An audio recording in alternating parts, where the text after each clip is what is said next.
Halo Sobat Peduli, kenalin nih sebelumnya teman-teman, kami dari UKM Mapan UNM. Kali ini kita akan ngebahas tentang sebuah kasus yang kalian lihat di awal video tadi, yaitu seks bebas di salah satu wilayah di Sulawesi Selatan. Disclaimer sebelumnya, Mimin ingin tekanan bahwa topik seks bebas merupakan topik yang sensitif dan berpotensi menimbulkan kontroversi. Namun, penting bagi kita untuk memahami apa itu seks bebas dan dampaknya terhadap kesehatan fisik dan mental kita. Tapi sebelum kita bahas kasusnya, Sobat Peduli udah tahu belum sih apa itu seks bebas? Nah, kalau belum tahu yuk kita belajar sama-sama.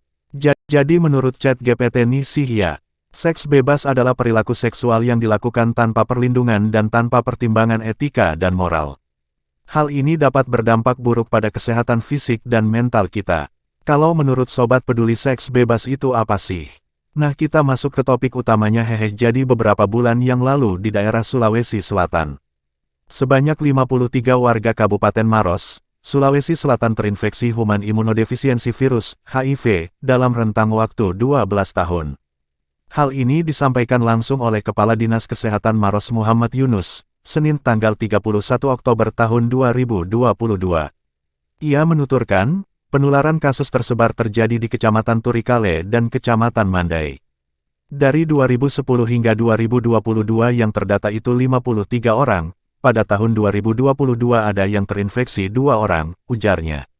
Dari jumlah tersebut, rata-rata masih berusia 30-40 tahun.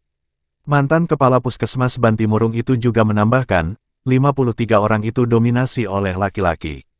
Ada dua hal yang dapat menjadi penyebab utama penularan HIV. Pertama, seks bebas, dan kedua adalah penggunaan jarum suntik secara bergantian. Dari berita tersebut ternyata media penularan HIV yang paling rentan adalah seks bebas dan penggunaan jarum suntik. Hal ini dikarenakan hubungan seks tanpa kondom vagina, anal, oral dengan seseorang yang memiliki HIV sangat rentan. Rata-rata didapatkan penularannya melalui cairan sperma dari seks bebas. Penularan lewat seks oral hanya akan terjadi bila terdapat luka terbuka di mulut penderita, misalnya seperti gusi berdarah atau sariawan.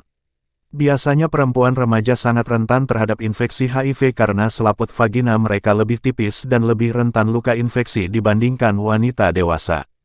Berbagi, penggunaan jarum suntik yang tidak steril dengan penderita HIV adalah salah satu cara yang dapat membuat seseorang tertular HIV.